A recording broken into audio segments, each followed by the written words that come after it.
अस्सलाम वालेकुम। Welcome to another video.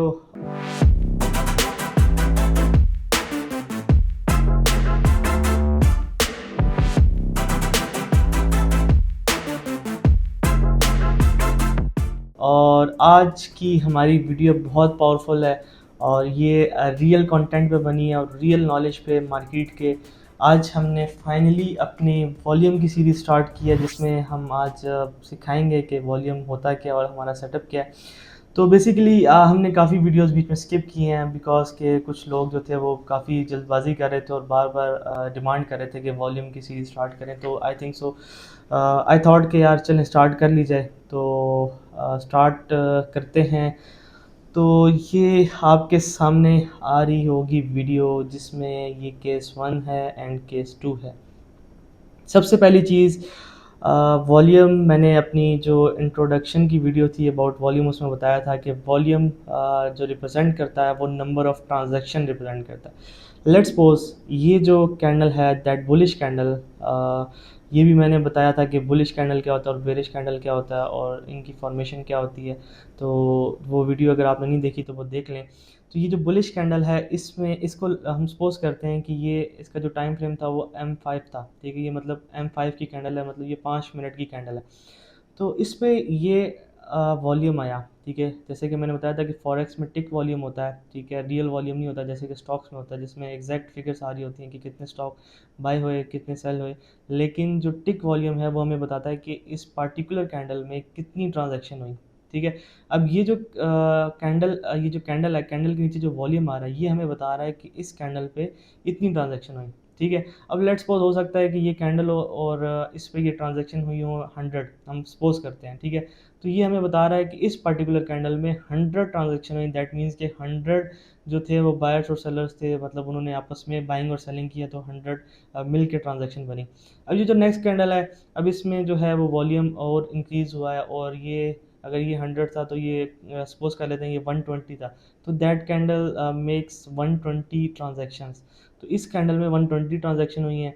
अब ये नेक्स्ट कैंडल है, इसमें और बड़ा वॉल्यूम है, ये शो कर रहा है कि 140 ट्रांजैक्शन हुई है। एंड दी लास्ट कैंडल, इसमें सबसे बड़ा वॉल्यूम और ये शो कर रहा है कि इस कैंडल में जो है सबसे ज़्यादा ट्रांजैक्शन हुई है और हो सकता है कि 180 के करीब हो, जो कि सबसे हाईएस्ट है।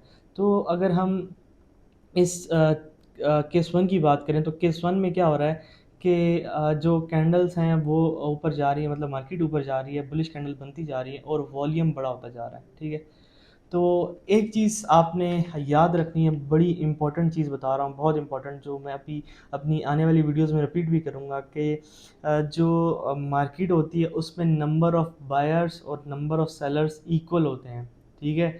तो ये चीज़ आपने हमेशा याद रखनी है कि मार्केट में बायर्स और सेलर्स की तादाद इक्वल होती है। अब आप पूछेंगे कि यार अगर बायर्स और सेलर्स की तादाद इक्वल होती है तो मार्केट मूव कैसे करती है, और ये बड़ा अच्छा क्वेश्चन है कि भाई मार्केट फिर मूव कैसे करेगी। अगर बायर भी है इस साइड में, सेलर भी है, तो मार्केट को तो बिल्कुल रुक जाना चाहिए, ठीक है, उसको मूव नहीं करना चाहिए।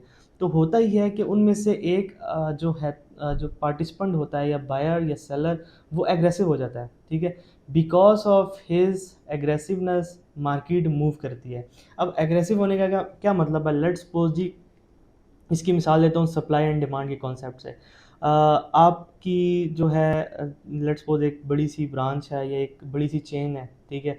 तो हम मिसाल लेते हैं पोटैटो मार्केट की और आपको ज़रूरत है जी लेट्स सपोज 500 केजी पोटैटो। तो आप क्या करेंगे, आप जाएंगे मार्केट में और मार्केट से जाके वो पोटैटो परचेज़ करेंगे क्योंकि वो आपकी डिमांड है, ठीक है। लेकिन वो डिमांड आपकी प्राइस पर डिपेंड नहीं करती, वो आपकी डिमांड डिपेंड करती है कि मुझे बस ये क्वांटिटी मिले। तो वो जो भी मार्केट में जाएंगे, जो प्राइस मिलती जाएगी आप बाय करते रहेंगे। लेट्स सपोज आप 100 केजी लेते हैं विद द प्राइस ऑफ 150 पर केजी। फिर जो नेक्स्ट 100 केजी लेते हैं वो 160 के हिसाब से लेते हैं, जो नेक्स्ट 100 लेते हैं वो 200 के हिसाब से लेते हैं, जो नेक्स्ट 100 लेते हैं वो लेते हैं जी 220। एट दी एंड आपने जब 500 केजी की बाइंग कर ली तो प्राइस आपने 150 से 220 तक मूव करवा ली। तो आप एक एग्रेसिव बायर थे जिन्होंने प्राइस को 70 रुपीज़ पर केजी मूव करवाया, just because you were aggressive buyer, ठीक है। तो ये चीज़ आपने याद रखनी है। तो जब एग्रेसिव सेलर भी होता है तो वो भी ये चीज़ कहता है, वो पैनिक हो जाता है या ये कुछ और वजूहत होती है जिसकी वजह से वो कहता है सेल सेल सेल, मतलब वो मार्केट में प्राइस को नहीं देखता, जस्ट वो एग्रेसिव हो जाता है और सेलिंग की तरफ जाता है, ठीक है। तो हम अब आते हैं जी वापस अपने टॉपिक पे। एक और चीज़ समझते हैं लिक्विडिटी को, ठीक है। अब इन सब चीज़ों पे मैंने प्रॉपर वीडियोस बनानी थी, लेकिन अब जो वॉल्यूम को जल्दी स्टार्ट करने से ये हुआ कि वो थोड़ी सी स्किप होगी, तो इसी वीडियो में मैं सारी डिस्कशन कर लेता हूँ। तो लिक्विडिटी होती है बाय और सेल के ऑर्डर्स, ठीक है। अब मार्केट में जितनी भी मतलब लेवल्स होते हैं, जितनी भी जगह होती हैं, वहाँ पे बाय और सेल के ऑर्डर्स पड़े होते हैं, ठीक है। इसको कहते हैं हम लिक्विडिटी। अगर आम मार्केट से अगर हम इसकी मिसाल लें, तो जैसे आप जाते हैं किसी एक मतलब किसी एक शॉपकीपर के पास, उसके पास जो प्राइस होती है किसी भी प्रोडक्ट की, लाइक पोटैटो की प्राइस होगी, वो होती है 50 रुपीज़ पर केजी। नेक्स्ट के बाद आता है 60 रुपीज़ पर केजी। तो ये इस तरह से मार्केट में ऑर्डर्स पड़े हैं, कोई 50 रुपये की पर केजी दे रहा है, कोई 60 रुपीज़ पर केजी दे रहा है। तो इस तरह से ये जो ऑर्डर्स पड़े होते हैं, इसको हम मार्केट में लिक्विडिटी कहते हैं, ठीक है। जो फॉरेक्स मार्केट में भी इस तरह से ऑर्डर्स पड़े होते हैं, और वो इस तरह से हमें नज़र नहीं आ रहे होते, लेकिन कोई ना कोई जब आप बाइंग करते हैं तो आगे से कोई सेल कर रहा होता है, ठीक है। तो ये लिक्विडिटी जो है वो देते हैं लिक्विडिटी प्रोवाइडर्स या मार्केट मेकर्स, ठीक है। तो ये चीज़ आपने लिक्विडिटी को भी याद रखना कि लिक्विडिटी क्या होती है। अभी आप जो वीडियो में अगले कॉन्सेप्ट हैं उनमें मैं लिक्विडिटी को यूज़ करूँगा। अब मेरा क्वेश्चन ये होता है कि जिन स्टूडेंट्स को मैं पहली क्लास दे रहा होता हूँ कि यार ये जो मार्केट है, अब इस जो केस है उसमें मार्केट ऊपर गई विद बिग वॉल्यूम्स, मतलब वॉल्यूम बड़े होते गए और मार्केट ऊपर जाती रही, ठीक है। और दूसरा केस की बात करें तो मार्केट ऊपर जा रही है, वॉल्यूम डिक्रीज़ हुई जा रहा है, ठीक है। तो क्या ये वाला केस अच्छा है मार्केट के लिए स्ट्रेंथ में रहने के लिए, या ये वाला केस अच्छा है, ठीक है। तो ये एक बड़ा इम्पोर्टेंट क्वेश्चन है जिसका आंसर काफ़ी सारे लोग गलत देते हैं बिकॉज ऑफ रॉन्ग इन्फॉर्मेशन। उनके पास जो इन्फॉर्मेशन होती है वो रॉन्ग होती है, और आगे जो वीडियोस में मैं एक्सप्लेनेशन दूंगा उससे आपको जज हो जाएगा कि ये क्यों रॉन्ग होती है उनके पास। अच्छा, अब अगर हम केस वन को डीपली थोड़ा सा डीपली समझें कि यार केस वन में क्या हो रहा है। जैसे जैसे मार्केट ऊपर गई, नंबर ऑफ़ ट्रांजैक्शन बढ़ गई, ठीक है। जो वॉल्यूम होता है वो नंबर ऑफ़ ट्रांजैक्शन होता है। इस कैंडल में ट्रांजैक्शन कम थी, इसमें ज़्यादा होगी, इसमें और ज़्यादा होगी, इसमें और ज़्यादा होगी। तो हमें इस चीज़ से ये नज़र आता है कि जैसे जैसे मार्केट ऊपर जा रही है तो ट्रांजैक्शन बढ़ती जा रही हैं। तो ट्रांजैक्शन का बढ़ना मार्केट के लिए अच्छा नहीं होता, ठीक है। ट्रांजैक्शन अगर कम होंगी, ठीक है, जैसे ये इधर कम होती जा रही हैं, तो दैट मीन्स कि उधर लिक्विडिटी कम थी, ठीक है। लिक्विडिटी जो है वो कम होने का मतलब ये है कि वहाँ पे जो समझ लें कि जो बाय और सेल की जंग हुई वो कम होती जा रही है। जैसे जैसे कम होती जा रही है, इसका मतलब ये है कि बायर्स जो हैं वो मार्केट में होल्ड लेते जा रहे हैं, ठीक है। इसको हम आगे आने वाली स्लाइड्स में थोड़ा समझने की कोशिश करते हैं। आगे हम पहला रूल पढ़ते हैं कि पहला रूल क्या होता है। वीकनेस अपीयर्स ऑन अप बार, ये आपने हमेशा याद रखना, और ये बड़ी बेसिक लेवल की बात है। इसको अगर मैं एक्सप्लेन करूँ तो वीकनेस जो होती है वो हमेशा बार में आती है कि जैसे देखें, एक ये मार्केट है, अभी ऊपर जा रही है, ठीक है। तो इस मार्केट में तो ऑलरेडी स्ट्रेंथ है, ठीक है। तो क्या कहते हैं इसको हम ये नहीं कह सकते कि यार इस मार्केट में जो है वो और स्ट्रेंथ की ज़रूरत है, या फिर ये कह लें कि यार मार्केट में जो है वो स्ट्रेंथ नहीं है, ठीक है। तो अगर मिसाल के तौर पे अगर हम बात करें, इधर अगर बेरिश कैंडल होती, ठीक है, जो मतलब डाउन जा रही होती मार्केट, ठीक है। तो डाउन मार्केट में हम ये नहीं कहते कि यार इसमें और वीकनेस आएगी, क्योंकि वो ऑलरेडी वीक है मार्केट, ठीक है। तो हमेशा जब भी वीकनेस आएगी वो अब बार पे आएगी, ठीक है। वो अब बार पे आएगी। अब बार पे जब वीकनेस आती है, ठीक है, उधर जब वो सेलिंग होती है तो उसके बाद मार्केट जो होती है वो रिवर्स कर जाती है, ठीक है, किसी भी दूसरी साइड पे। तो अब इसकी मिसाल ऐसे है जी, जैसे ये कैंडल है, ठीक है। अब ये जो मार्केट ऊपर जा रही है, इस बार में हो जाके मार्केट में वीकनेस आ गई। अब वीकनेस हमें किधर से पता चली कि यार इसमें बड़ा वॉल्यूम आया। अब इसमें एक चीज़ बड़ी इंपॉर्टेंट है कि जब भी मार्केट में बड़ा वॉल्यूम आया तो आपने एक चीज़ याद रखनी है कि आपने इस एक चीज़ को लेके बैठ नहीं जाना कि ये सेलिंग ही है या ये बाइंग ही है, मिथ नहीं बनानी। आपने हमेशा लॉजिक को देखना है और अपने मेथड को देखना है। हमारा मेथड ये कहता है कि जब किसी कैंडल में बड़ा वॉल्यूम आ जाए तो वो होता है 50% चांस होता है बाइंग का और 50% चांस होता है सेलिंग का। अच्छा, कुछ ट्रेडर्स इस चीज़ को थोड़ा सा समझ नहीं पाएंगे। आप इसको 5 से 7 दफ़ा वीडियो को देखें या 10 टाइम्स देखें, तो आपको आहिस्ता आहिस्ता समझ आएगी और आने वाली वीडियोज़ में मज़ीद जब एक्सप्लेनेशन होगी तो आपको ये बिल्कुल क्रिस्टल क्लियर हो जाएगा कॉन्सेप्ट। अच्छा, दोबारा आते हैं वापस, तो आपने ये सोचना है कि यार ये 50% चांस है इधर बाइंग है, 50% चांस है सेलिंग है। एग्रेसिव बाइंग भी हो सकती है क्योंकि जो बड़ा वॉल्यूम है, हो सकता है कि यहाँ पे सेलर आए हों, ठीक है, और बायर्स आए हों, एग्रेसिव बाइंग करके उस मार्केट को ऊपर ले जाएं, ठीक है, ये भी हो सकता है। लेकिन हमें क्या कंफर्म करेगा, कंफर्म करेगी अगली कैंडल, रिएक्शन हमें कंफर्म करेगा कि रिएक्शन क्या आता है। तो लेट्स सपोज उसका रिएक्शन आ जाता है ये, ठीक है। अब ये क्या है, ये इस कैंडल के अगेंस्ट बेरिश कैंडल बनी है और इसको हम कहते हैं इनगल्फिंग कैंडल, ठीक है। इस बेरिश कैंडल को, रेड कलर की कैंडल को कहेंगे इनगल्फिंग कैंडल। इनगल्फिंग कैंडल क्या होती है? इनगल्फिंग कैंडल होती है जो पिछली कैंडल को अपने अंदर समा ले, ठीक है, उसको हम इनगल्फिंग कैंडल कहते हैं कि वो पिछली कैंडल को पूरा कवर कर ले। जैसे इसने पूरा कवर किया है, ये यहाँ तक ये कैंडल थी, यहाँ से लेके तो उसने यहाँ से लेके इसको पूरा यहाँ तक कवर कर लिया। और जो सेकंड मोस्ट इंपॉर्टेंट थिंग है कि इसमें वॉल्यूम जो है वो लो आया है, ठीक है। अब जो है हम पहले दूसरे कॉन्सेप्ट को पढ़ते हैं, फिर मैं आपको बताऊंगा कि ये वॉल्यूम का क्या चक्कर है, लो वॉल्यूम और ये हाई वॉल्यूम का क्या चक्कर है। रूल नंबर 2 है कि स्ट्रेंथ अपीयर्स ऑन डाउन बार, ठीक है, हमेशा जो स्ट्रेंथ आएगी वो डाउन बार में आएगी, ठीक हो गया। अब अगर अब बार है, अब बार में जैसे कि ये थी हमारे पास, ठीक है, ये अब बार है। अब इसमें हम ये नहीं कह सकते कि इसमें स्ट्रेंथ आ गई है, और ठीक है, सॉरी, इसमें हम ये नहीं कह सकते कि यार क्या कहते हैं कि इसमें और स्ट्रेंथ है, ठीक है। ऑलरेडी मार्केट जब स्ट्रेंथ में होती है तो उसको हम कैसे कहेंगे कि यार इसमें स्ट्रेंथ और आ गई है या मार्केट स्ट्रेंथ में है, ठीक है, हमें तो ऑलरेडी नज़र आ रहा है कि स्ट्रेंथ है। लेकिन जो स्ट्रेंथ होती है, अगर हम इम्बैलेंस शिफ्ट की बात करें या सप्लायर जब डिमांड को एक्सीड कर देती है या डिमांड सप्लाई को एक्सीड कर देती है, वो हमेशा ऑपोजिट डायरेक्शन में होती है, जैसे कि ये है, ठीक है। तो हमेशा याद रखना जो स्ट्रेंथ आएगी वो डाउन बार में आएगी, ठीक है। तो डाउन बार में क्या हुआ, ये देखें, डाउन बार में आया बड़ा वॉल्यूम। अब ये बड़ा वॉल्यूम आ गया, अगेन हम जाएंगे अपने रूल के ऊपर और हम ये कहेंगे कि ये 50% चांस है एग्रेसिव सेलिंग है, 50% चांस है एग्रेसिव बाइंग है। हो सकता है कि नेक्स्ट कैंडल क्या हो, बने और वो फिर डाउन चली जाए, तो हमें ये कंफर्म होगा कि ये कैंडल जो थी या ये वॉल्यूम जो था एग्रेसिव सेलिंग का था, ठीक है। और इसमें एक और केस भी होता है, वो केस मैं बाद में अपनी वीडियोज़ में बताऊँगा कि यार अक्सर ऐसे होता है कि जब गाड़ी को आप स्लाइड में मतलब छोड़ते हैं तो फिर वो थोड़ा सा नीचे जाके फिर वो ऑटोमेटिकली खुद रुक जाती है। तो ये मार्केट का भी सीन होता है, उसको हम थोड़ी सी एडवांस लेवल की नॉलेज है उसको हम बाद में समझेंगे, अभी हम जस्ट कॉन्सेप्ट समझते हैं कि कॉन्सेप्ट क्या है।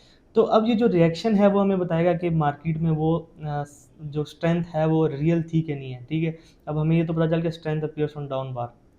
अब रिएक्शन आ गया ये जब रिएक्शन आ गया, अब इधर से हमें एक चीज़ कंफर्म होगी कि यार अब जो वॉल्यूम जो बड़ा आया था वो एग्रेसिव बाइंग का था। वो क्यों, अब इसको ज़रा समझिएगा।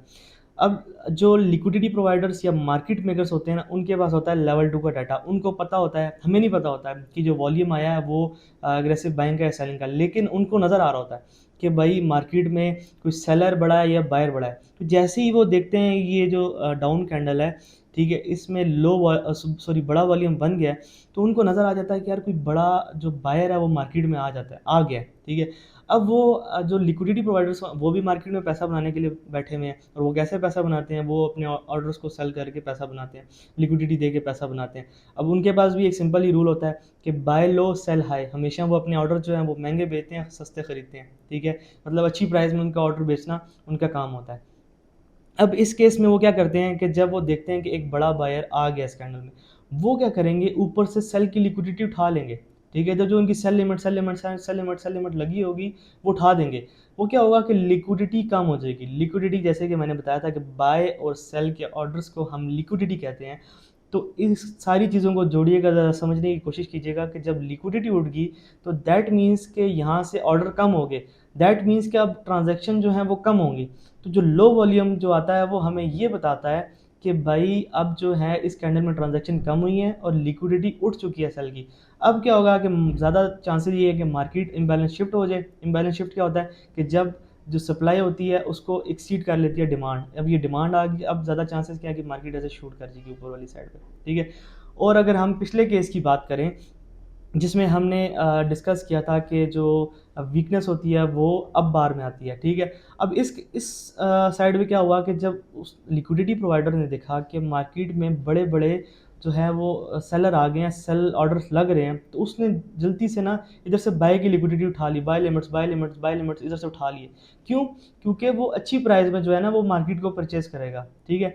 तो वो क्या होगा, वो अपने प्रॉफिट जो है वो कभी भी नहीं लॉस करवाएगा और वो वहाँ से उठाएगा और उससे हमें नज़र आएगा कि ये वॉल्यूम लो हो गया है। वॉल्यूम लो का क्या मतलब है, अगेन बताता हूँ, लिक्विडिटी उठ गई, लिक्विडिटी उठने का मतलब ये है कि ट्रांजैक्शन कम होगी, ट्रांजैक्शन कम होगी, दैट मीन्स कि वॉल्यूम छोटा आ गया। तो ये हमारी लॉजिक है और हमारा फिर ये चांसेस होते हैं कि मार्केट अब नीचे जाएगी। अब इस सेटअप को हम ट्रेड कैसे करते हैं, ये जस्ट एक वीडियो है जो स्टार्ट में हमने लॉजिक बता रही है, ठीक है? इसको आपने ये नहीं समझना कि ये एक वीडियो आएगी और इससे मतलब हमने सारा कुछ बता दिया। अभी आगे वीडियोस आएंगी जिसमें हम 1 बार 2 बार सेटअप्स को, फिर डिफरेंट और मेथड्स एंड लिक्विडिटी प्लेसेस को, फिर मूविंग एवरेजेस को, सारी चीज़ों का लाइन करके हम ट्रेड करना सीखेंगे।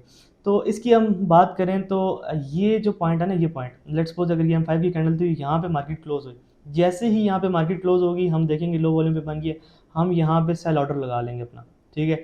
अब ये लेट्स सपोज अगर ये जीबीपी यूएसडी का पेयर था तो हमने जीबीपी यूएसडी को सेल कर दिया। फिर अगेन वो कॉन्सेप्ट पे आते हैं जी कि काफ़ी लोग इस चीज़ को अंडरस्टैंड नहीं कर पाते कि यार जीबीपी यूएसडी को सेल कैसे कर सकते हैं, वो तो हमने ख़रीदा ही नहीं है। तो हम जीबीपी यूएसडी को सेल नहीं करते, ये कर रहे होते। जीबीपी यूएसडी को सेल करने का मतलब ये होता है कि हमने जीबीपी के अगेंस्ट डॉलर को बाय कर लिया।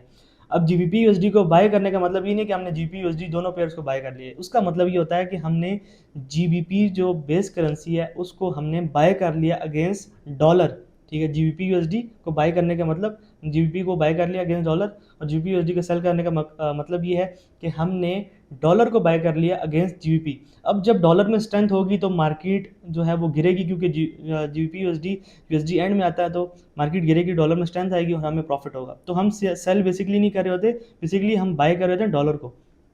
अब क्या होता है कि हम ने देख लिया ये कैंडल बन गई, हम यहाँ पे लगाएंगे अपना सेल ऑर्डर, ठीक है? एकदम से हम मार्केट में इंटर हो जाएंगे, ये हमारा एंट्री पॉइंट होगा। अब जो कॉन्सेप्ट है मैंने एक बताया था कि मैं 1:1 की बेस में ट्रेड करता हूँ। 1:1 क्या होता है कि लेट्स सपोज अगर मैं $100 रिस्क कर रहा हूँ एक ट्रेड में, तो मेरा जो टारगेट है वो भी $100 ही होगा, ठीक है? अब इसमें दो चीज़ें अपने जहन में रखनी है, एक स्टॉप लॉस और एक टेक प्रॉफिट, ठीक है? अब जो हमारी लॉस वाली ट्रेड होती है, जैसे लेट्स सपोज जी हमें समझ आ जाती है कि यहाँ पे हम रॉन्ग थे। अच्छा, ये मेथड कोई भी ना, मैंने पहली वीडियोस में इसीलिए बताया कि मेथड कोई भी 100% नहीं होता। आपने जब ये वीडियो देख ली ना, तो मेरी वीडियोस दोबारा वापस आपने जाके वो माइंडसेट वाली लाजमी देखनी है। तो उसमें आपने समझना है कि कोई भी मेथड 100% नहीं होता, हम यहाँ पे फेल भी हो सकते हैं, ठीक है? हो सकता है कि मार्केट वापस रिवर्स कर जाए, दोबारा बायर्स आ जाए, मार्केट हमारा एसएल ले ले, ठीक है? तो हमने हमेशा रिस्क को मैनेज करना है, उसके लिए हम क्या करते हैं, हमने स्टॉप लॉस यूज़ करते हैं। अब स्टॉप लॉस क्या होता है? स्टॉप लॉस होता है बेसिकली वो प्राइस जहाँ से हम कहते हैं कि हमारी ट्रेड लॉस में क्लोज हो जाए, ठीक है? स्टॉप लॉस वहाँ पे हमारा और जो है ऑटोमेटिकली वो हिट कर देती है उस लेवल पे। अब इस केस में हमारा स्टॉप लॉस कहाँ होगा? इस केस में हमारा स्टॉप लॉस ये बिल्कुल इसकी विक के ऊपर होगा, ठीक है? इसकी विक के ऊपर हम स्प्रेड डालेंगे। अब स्प्रेड क्या होता है, जो वो हमें आ रहा होता है बाय और सेल का डिफरेंस इन ब्रोकर, जैसे यूरो का स्प्रेड 3 to 2 पॉइंट्स होता है, जीबी का स्प्रेड होता है, जीबी यूएसडी का 5-6 points based on the broker कि आप किस ब्रोकर पर ट्रेड कर रहे हो। तो यहाँ पे आपने उस स्प्रेड को डाल के यहाँ पे आपने स्टॉप लॉस रख देना है। अब क्या होगा कि टीपी क्या होता है? टीपी टारगेट प्राइस होती है कि जो आपका टारगेट है वो कितना है। अब हम स्टॉप लॉस और टारगेट कैसे कैलकुलेट करते हैं, इस पर मैं अलग से वीडियो बनाऊंगा और लॉट साइज पे भी बनाऊंगा। अब यहाँ पे हमने सेल एंट्री ली, लेट्स सपोज 10 पिप का हमारा स्टॉप लॉस था, 10 पिप्स का हमने स्टॉप लॉस लगा दिया, और नीचे की साइड ही 10 पिप्स का हम टीपी लगाएंगे, मतलब एक दो कैंडल्स नीचे जाएंगी, यहाँ तक जब मार्केट जाएगी हमारा टीपी हिट हो जाएगा, मतलब हमारा प्रॉफिट हो जाएगा। अब वो हमारी रिस्क मैनेजमेंट तक है कि हमारे पास कितनी इक्विटी का अकाउंट है, कि कितनी हमारे पास जो बैलेंस पड़ा हुआ है। अगर $1 लाख हैं तो हम अगर 1% लेते हैं तो $1000 का वो स्टॉप लॉस होगा, $1000 का टीपी होगा। अगर ये ट्रेड प्रॉफिट में जाती है तो हमें $1000 हमारे अकाउंट में आ जाएगा। तो आई होप कि अब आपको समझ आई होगी जो न्यूबीज़ हैं कि ये ट्रेडिंग कैसे होती है, हम कैसे प्रॉफिट करते हैं, कैसे इंटर होते हैं मार्केट में, और वॉल्यूम क्या है बेसिकली। अब जो सबसे इम्पोर्टेंट चीज़ है ना, वो है यहाँ पे लॉट साइज़, ठीक है? आप जो मोस्टली पाकिस्तानी ट्रेडर्स हैं वो लॉट साइज़ में बहुत ज़्यादा गलती करते हैं, बहुत ज़्यादा गलती करते हैं। अब देखें, लेट्स सपोज मेरे पास अकाउंट है 300K का, ठीक है? उसकी जो इक्विटी है वो है 300K। अब उसमें जो 1% बनता है, अगर मैं 1% उसका रिस्क लूँ तो वो $3000 बनता है। अब लेट्स सपोज जी यहाँ पे इसका स्टॉप लॉस था 10 पिप्स का, तो मुझे बताएं मैं एक लॉट लगा के कभी प्रॉफिटेबल हो सकता हूँ? कभी भी नहीं हो सकता। 2 लॉट लगा के हो सकता हूँ, नहीं हो सकता, क्योंकि मैंने रिस्क $3000 का लेना है और मेरा स्टॉप लॉस है 10 पिप्स का। तो अगर मैं 10 लॉट्स लगाऊंगा तो वो 10 पिप पे सिर्फ $1000 लॉस हो गया, ठीक है, या प्रॉफिट होगा। तो मैं जब तक 30 लॉट्स नहीं लगाऊंगा, मेरा स्टॉप लॉस $3000 का, $3000 का नहीं होगा और मेरा टेक प्रॉफिट भी $3000 का नहीं होगा, ठीक है। तो ये गलती करते हैं हमारे जो पाकिस्तानी ट्रेडर्स हैं माशाल्लाह से, जो कि कहते हैं जी फिक्स लॉट साइज यूज़ करो जी, 1 लॉट आप ट्रेड करो जी, 0.50 से लॉट ट्रेड करो। यार फिक्स लॉट साइज से आप कभी भी प्रॉफिटेबल नहीं हो सकते। मार्केट कभी भी एक तरह से नहीं रहती कि यार एक ही आप रखो जी 100 पिप का स्टॉप लॉस, नहीं होता ऐसा, ठीक है। कोई सेटअप आएगा वो आपको 30 पिप का स्टॉप लॉस देगा, कोई सेटअप आएगा आपको 5 पिप का स्टॉप लॉस देगा, कोई सेटअप आएगा वो आपको 50 पिप का स्टॉप लॉस देगा। और मैं आपको सबसे बड़ी टिप देता हूँ, हमेशा याद रखिएगा आप तब प्रॉफिटेबल होंगे जब आपका स्टॉप लॉस 3 से 8 पिप के दरमियान हो। जितना छोटा आपका स्टॉप लॉस होगा उतने ज़्यादा प्रॉफिटेबल होंगे, क्योंकि करेंसी मार्केट रेंज ज़्यादा करती है, ठीक है। इस चीज़ को आपने समझना है। काफ़ी जो चीज़ें हैं वो इसमें मैं डिस्कस कर रहा हूँ इस वीडियो में ही, ठीक है। तो आगे भी उन वीडियोस में मैं अलग अलग से टॉपिक पर डिस्कस करूँगा और जो पूरी जो डिटेल है वो मिलेगी। इस बात की आपने टेंशन नहीं लेनी कि काफ़ी न्यू चीज़ें मैंने इसमें सिखा दी हैं। तो मेरे ख्याल से वीडियो काफ़ी लेंथी हो गई है, तो इस वीडियो को यहाँ पे एंड करते हैं। जो पार्ट 2 होगा उसमें आगे की डिस्कशन करेंगे और हम फर्दर सीखेंगे कि वॉल्यूम को हम कैसे ट्रेड करते हैं। तो ये बहुत पावरफुल वीडियो थी जी, इसमें रियल कंटेंट था, रियल नॉलेज थी मार्केट की, और मेरा सेटअप था कि मैं किस लॉजिक पे सेटअप लेता हूँ। पहले दिन से कहा था कि हमेशा से लॉजिक पे ट्रेड करनी है, क्योंकि विदाउट लॉजिक जब आप ट्रेड करते हैं वो ट्रेडिंग नहीं बल्कि गैमलिंग होती है। तो कभी भी गैमलर नहीं बनना इस मार्केट में, हमेशा ट्रेडर बनने की कोशिश करनी है, ठीक है। तो इंशाल्लाह मिलते हैं नेक्स्ट वीडियो में, और इसको ज़्यादा से ज़्यादा शेयर करें और ज़्यादा से ज़्यादा दफ़ा देखें। तो जब अगली वीडियो आएगी तो आपको और क्लैरिटी आएगी अबाउट वॉल्यूम, और फिर मिलते हैं इंशाल्लाह नेक्स्ट वीडियो में। अल्लाह हाफ़िज़।